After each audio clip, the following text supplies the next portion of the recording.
What is going on, Sacred Men? I hope you are well. Welcome back to the Sacred Men YouTube channel, where we seek to build strong, virtuous Christian men in a weak and degenerate culture. Today, I am talking about determination. Determination is the ability to make a decision or set a goal and then stick to it and see it through all the way to completion, even when it gets really tough. Now, determination is the ability to do what it takes to get the job done, no excuses. Doesn't mean we're going to succeed every time, doesn't mean we're going to win every time, but we're not going to make mistakes. We're going to make mistakes. We're not going to make excuses, and we're going to get back up and we're going to try again, and we're going to keep grinding until we accomplish our goal. Come hell or high water, I am going to get it done, no matter what. Now, you can put this in athletics, you can put this in business, you can put this at home, in a project, whatever it is. Determination is the ability to grind and to get it done after we've made a goal. Now, my coach in wrestling used to tell me that fatigue makes cowards of men. Meaning, when most men get tired, they lose heart, they quit.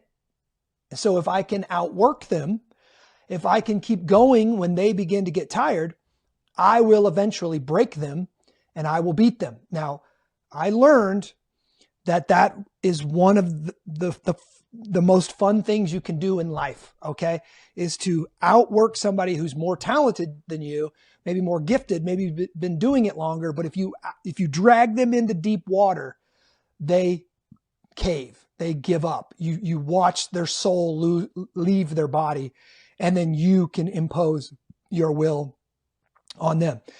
I love it. And when I was, whatever I was, probably 13, 14 years old when my coach told me that, I've seen the truth in those words many times over and in all kinds of different circumstances.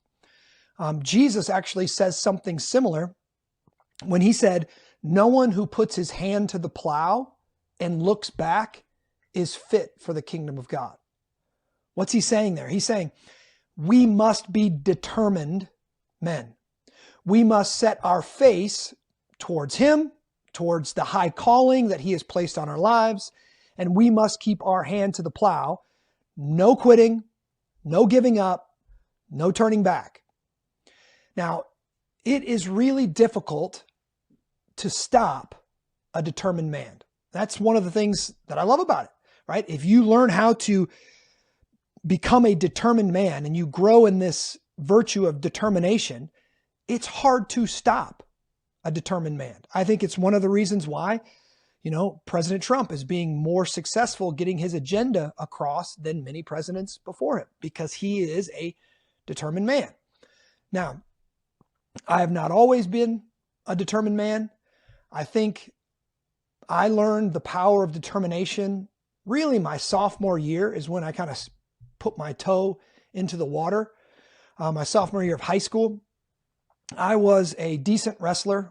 As a sophomore, I had a winning record on the varsity team, but I wasn't great. In the last tournament of the year, the district tournament, where the top two wrestlers would qualify for the state tournament, I went out and got pinned in the first round of that tournament. That meant the best that I could get was fifth, and my coach pumped me up and did all this stuff to help the team and all this stuff, So I came back and I won the rest of my matches and I got fifth, but I was not happy. I was ashamed of my effort. I thought I was better than that. I thought I deserved it, but I realized I hadn't really, I'd done what everybody else had done. I just done what the coach told me to do all year long, and I hadn't really put in a lot of extra work. And so I remember on the bus ride home, I stood up and I announced to the rest of the team, this little scrawny 119-pound sophomore, I announced to the rest of the team that next year I was going to make the state tournament. That was the goal. That was my decision. And I was determined to make that happen. Now, that part was easy, right? Anyone can do that. Many of us do. We set a goal in a moment of success or even a moment of failure, and we say, I hated the feeling of losing. Honestly, I hate the feeling of losing more than I love the feeling of winning. Once I accomplish a goal, I'm kind of like, oh, yeah, cool. Nope, no big deal. I don't even really talk about them. This video is going to be a little bit different. I'm going to share some life experiences and share some of my successes and how I learned to be a determined man. And I'm still growing in it, by the way. So I'm not trying to brag on myself at all. But what I did was I made that decision. That's the easy part, right? We all set goals. Yeah, I'd like to lose some weight, or yeah, I'd like to read some books, or yeah, I'd like to get that promotion at work. But the goal is important, and that's great, but it's what you do next that really matters. So what I do, I met with my coach. I told him my goals. I asked him what I needed to do to make those goals a reality. You know who I am. You know my ability. You know where I'm at. You know my weaknesses. You know my strengths. What do you think I need to do to make the state tournament next year? And we put together a plan. And then it was 100% up to me to execute that plan. I didn't ask him to be my accountability partner. I didn't ask him to call me and wake me up. I didn't ask him to do anything else for me. He helped me make the plan. And now it was up to me. Am I going to be a determined man? Am I going to do and execute the plan that he helped me write? Well, at that time, excuse me, I was already lifting weights 4 times a week. I do that at 5:30 a.m. before school, Monday, Tuesday, Thursday, Friday. And he said, you know what you should do? You need to add 30 minutes of drilling, of technique work each morning. Each morning you come into work out, just add 30 minutes of drilling, work on your technique, sharpen the axe. I said, all right, I'll do it. I started doing it. He told me to sign up for as many off-season freestyle wrestling tournaments as I could to get better on my feet. I said, all right, I did it. I signed up for every single one I could. I competed in every single one I could. He told me to go to wrestling camps. And so I literally found every wrestling camp within probably an hour and a half radius of us. And I went to every single wrestling camp I could. Then I went back to my coach and I asked my coach, I said, hey, can we start a 2-night-a-week open mat at night so I could come in and wrestle all year long? And he's like, yeah, absolutely. And so I did it. I stuck to it. Most of the guys on the team, they knew about all this stuff. They knew what I was doing and they didn't do it. They were in other sports or they were screwing around and having fun and it was off season. They didn't want to do it. Thankfully, I had my younger brother who was my same size, but 2 years younger than me. And so I drug him along to all the weightlifting, all of the wrestling practice, all the tournaments. And it was good for both of us. So what I did, right? I made the goal. I talked to my coach. We created the program. And then I worked the program. I trusted his advice and I worked the program. There was literally no one else on my team who was willing to do what I was doing. No one else on my team other than my little brother was willing to put the work in that I was putting in. And then a year later, the next year at districts, I made it to the finals and I had the same kid who pinned me in the first round the year before. And I went out there and I kicked his butt. Now, why? Well, I wanted it more than he did. I had worked harder all year long than he had. I was more determined to win than he was, and I was willing to put in the work all year long. He'd probably been wrestling longer than I had. He probably was a better technician, but I went out there and I imposed my will upon his. Now, Dan Gable, the Olympic champion and all-time great wrestling coach for the University of Iowa, he said this: gold medals aren't really made of gold. They're made of sweat, determination, and a hard-to-find alloy called guts. Now, I love that quote. I've got it up in my gym at home. And that's what we need, men. That's what we need. Not just in the athletics, area of life, the physical area of life, but though we do need it there, we really need it in all the aspects of our life. Call it determination, call it guts, but nothing worth doing is going to be easy. And if we want to succeed in life, we have to be determined men, right? And I get tired of seeing men set goals, tell me they want to do this and this, tell me they want to accomplish this or that. And yet you come back to them a week later and they still haven't taken one step forward to accomplish that goal, right? That's weakness. That's useless. We need to be determined men. Now, the thing about determination is it's actually a perishable skill. It's rented. and not bought. So you never really own it. If you don't use it, you lose it. And the moment you think you have it, you start to become complacent and you start to decline. So that year, after my junior year of high school, I set a new goal. Next year, I want to be in the top 3 in the state at my weight class. And that was a big goal. I had 2 returning state champions in my weight class. And so it was going to take, I wasn't good enough. Bottom line, I wasn't good enough to do that. I set the goal. I met with my coach. I created the plan. And then I got back to work. I literally didn't take any time off. I came back from the state tournament and I got right back to work. And then I came back to my coach and said, listen, I was doing the wrestling camps. I found this wrestling camp. They say it's the toughest wrestling camp in the whole nation. It's like $1,500, which was like like $10,000 to me back then. I had to pay for the whole thing myself. It was a 28-day wrestling camp, so 4 weeks long wrestling camp at the University of Minnesota. You had 4 practices a day. A quarter of the people that sign up, pay for it, and go quit and leave. And I knew if I was going to, have any chance at this goal, I needed to do something that other people were not willing to do, right? If I wanted to achieve something that very few people get to achieve, then I have to sacrifice things and I have to be willing to do some things that most people are not willing to do. And for me, I said, I'm going to do this. I'm going to do this crazy camp, right? Like, think about it. Who wants to give up a month of their summer to go train like an absolute animal 4 times a day away from all of their family and friends, right? I was, what was I? I would have been 16 years old. I would have been 16 years old at the time. Well, the answer was I did. That's how bad I wanted to accomplish my goal. That's how bad I wanted to be top 3 in state, right? I had that picture, I had that vision, I had that goal. And I said, for me, I'm not there yet. So for me to get there, I've got to do something crazy. And so I did it. And then on the first day of that wrestling camp, they told us that they were going to keep track of our effort after every single practice. The coaches were going to track every wrestler. After every single practice, they were going to rate them and they're going to rate their effort for that practices. So that's 4 practices a day. Every single practice, you're going to get rated. And then at the end of the camp, they were going to give out an award for the 2 hardest working wrestlers. Basically, they separated us right down the middle of the weight class and had all the big guys on one side and had all the smaller guys on the other side. And they're going to give out one. It was a black corduroy hat that said Jay Robinson's intensive wrestling camp on it. A black corduroy hat, right? Nothing.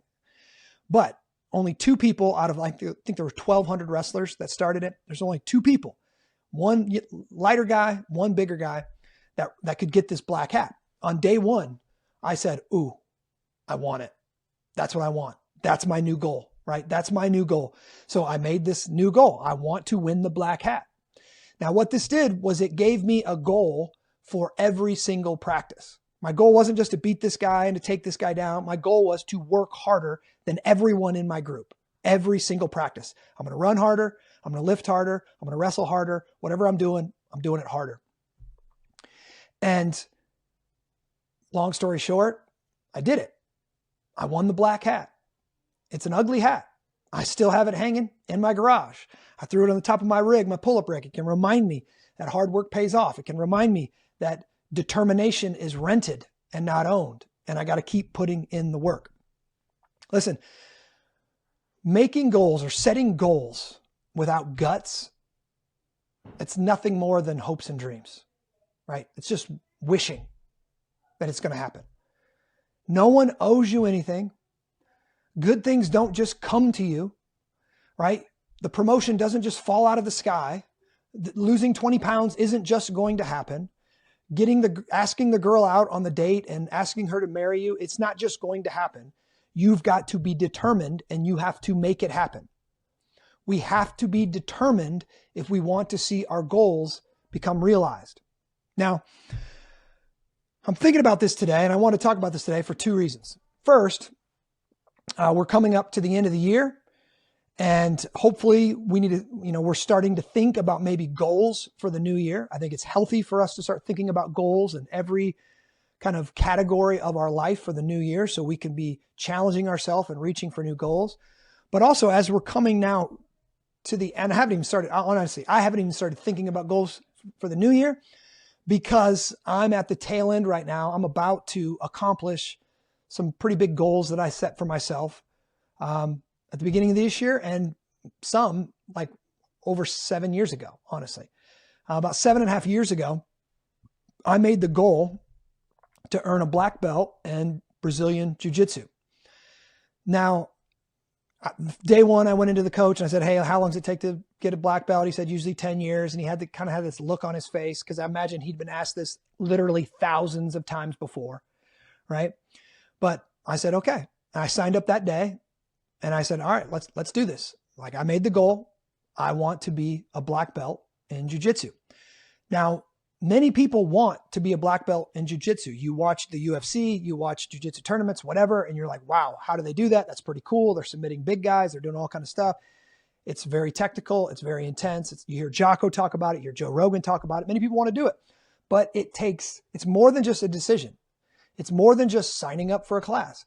It literally takes years of determination and discipline to actually make it happen. Most of the time, my coach, and I think if you search online, most of the time, unless you're a competitor and all this kind of thing, it takes 10 years. But the statistics say that only 1%, and some of them even say less than 1/4% of people who start jiu-jitsu ever get their black belt. Now, why? I'll just say it like this. They're not determined, right? They don't have the guts to do it. They don't have the determination. They don't have the discipline. Jiu-jitsu is hard, right? We are busy people, so we come up with excuses why we can't go to class today. Well, we got to skip this week. We get hurt. Listen, since being in jiu-jitsu, I've had knee surgery. I've broken my throat. I've tweaked my back multiple times. I've hurt my wrist. Just recently, a couple weeks ago, I tore some ligaments in my elbow. Most people quit. And most people after knee surgery and after this and breaking your throat and your wife's telling you, you better quit. This isn't good for you. Most people would quit. Why didn't I? It's really simple because I have a goal and I'm determined to accomplish my goal. And this Friday, Lord willing, I get my black belt. So it's a pretty big accomplishment and I'm pretty stoked about it. Now, the other kind of fitness related goal, I had two actually other fitness related goals this year. One was to get my golf handicap down to the single digits, and praise God, I accomplished that this summer, and that was pretty cool. But the other fitness related goal I had this year was to work out every single day. Now, I was very careful when I wrote this goal because by workout, okay, it doesn't mean CrossFit. It doesn't mean jiu-jitsu. It doesn't mean something intense every single day.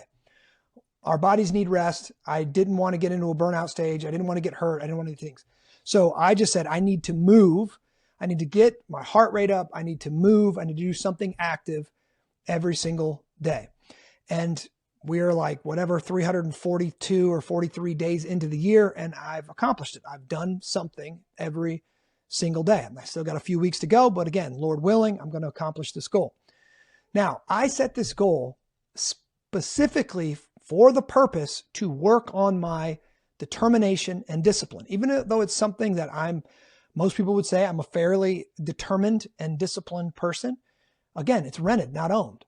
And I'm 46 years old and I've got a lot of reason just to sit on my couch and be lazy and read books and do what I want to do and not what I don't want to do. You know, for the past 15 years, I've been working out 4 to 5 days a week. But those extra 2 days, right? 2 or 3 days, they're really nice. You know, you get busy and you don't have time to work out. No big deal. I'll just do it tomorrow. Well, what made this goal so difficult this year are those days where you don't feel good. Those days where your day is so packed from, 6 a.m. until 9 p.m. at night. You don't even think about working out. It's just meeting, or a couple days this year, I had 16-hour drives that I had to do. You drive the kids on vacation for 16 hours. I'll tell you what you don't want to do is you don't want to get up before that and work out, and you don't want to work out after that. But the hardest days, I don't know, I'm just going to say it's probably at least 14 days, like at least 14 days this year. I had a busy day. I sit myself down in my lazy boy. I want to pour myself a bourbon and just turn on YouTube and just prepare myself for bed. It's 9, it's 10 o'clock at night. And boom, I remember I haven't worked out today. And it's in that moment, right? That is the moment of decision. That's why I set the goal for those moments right there, right? I already work out 5 days a week. I'm not setting this goal for fitness. I'm not setting this goal for anything other than that moment of decision, right? That moment of decision. What am I going to do right now? Who do I want to be right now? See, most dudes would just make an excuse and just stay in the chair. Oh, it's been such a long day. You know, basically, all these meetings, I basically did work out. Or, oh, you know what, I'll just do it tomorrow. No. I wanted to do that really badly. There were many times I just wanted to make an excuse. I wanted to say, this is a dumb goal, forget it. But I said, no, that's not who I want to be. I want to be a determined man. I set a goal. I want to accomplish it. So every single time, and I'm just saying probably 14 days. It's been at least 14 days. Every single time I got up, I put the workout clothes on, and I went and did something, whether it's riding the Airdyne in my garage or putting the ruck on and going for a 20-minute ruck around the neighborhood. And here's the deal. Every single time I did not want to do it. And every single time once I was done, I was so glad that I did it. See, that's determination. Okay, so that's the first reason. We're thinking about end of the year goals. We're thinking about New Year's goals, and I want us all to start thinking about that. The second reason I'm talking about this today is because, well, of just how weak and soft and effeminate our culture is. I took my daughter this week to the mall. We just went, got a coffee and just walked around, went to Barnes & Noble and read some books. But I was just looking around at the people. I was looking around at the people younger than me. And I was looking, and I was really, honestly, I just was like, I was pointed out to my daughter. She recognized it as well. Most men are weak, soft, and lazy. They are not determined men. They quit when things get hard. They give up on their goals. They trade their birthright for a bowl of red stuff like Esau did, if you know that story from the scriptures. Now, when I look at these men, at first, I'll be honest, I get depressed. I do feel sad for them, but it also just ticks me off. And it kind of depresses me. I'm like, these are the people in our culture. These are the members of our society. These are the men that are surrounding us that if something bad were to happen, have to rally around and fight with us. These are the men that we've got to work with. And it depresses me. Like, I know our culture is cooked if these men get in control of anything, right? They can't lead themselves. They can't lead a family. They can't build anything that takes determination and guts, right? We need strong and virtuous men if our country is ever going to be great. So first I get depressed, but then I think about the men in our church and specifically the men who are younger than I am. And this is what I think. Men, that's your competition. That's your opponent in one sense. That's who you're up against. You are up against weak and soft and undisciplined men. That's who you are competing with for business, for the promotion, for the girl's hand in marriage. And what this means is if you want to stand out, if you want to succeed, you really don't have that much competition. If you can learn how to be a determined man, you will stand out like a man amongst boys. And so when I think of it when I turn it around and I think of it like that, that encourages me, right? That encourages me. This is our competition. This is our opportunity. If we can become determined men, we can push back the darkness. We can build things that last. We can have successful marriages and families. We can do great things in our culture. And honestly, when I look at our church, I already see some of our young men doing this very thing. And it is awesome. Taking risks, being determined, working long hours, getting after it. Now, can you imagine what our church would be like if all of us were determined men? What could we accomplish for the kingdom of God? I'll just say it like this. If we truly want to change the direction of our city, we must become determined men. And it doesn't start tomorrow, and it doesn't start at the first of the year. It starts today. So this is what I want you to do. And please be determined and actually do this. Put one goal you have for your life down in the comments. One goal. Put it down in the comments and then commit. And then write this. What one thing can you do today that moves the ball down the field towards that goal? Right? So you've got a goal, whatever it is, set that down there. And then what's the one thing you're doing today to build that determination, to become that determined man that's going to move the ball down the field to eventually accomplish that goal? So one goal and one action towards it today, and then actually do it. All right. Listen, man, again, the reason we have this channel is because I want to build that kind of man here. I want to surround myself with that kind of man here, right? I want the men of God at Sacred City Church to be determined men that build things for the glory of God. And they set those goals, they make those decisions, and then they're willing to put in the work and outwork everyone else to accomplish that goal. All right. All right. Well, that's all I've got for you today, man. God bless. And now go act like sacred men.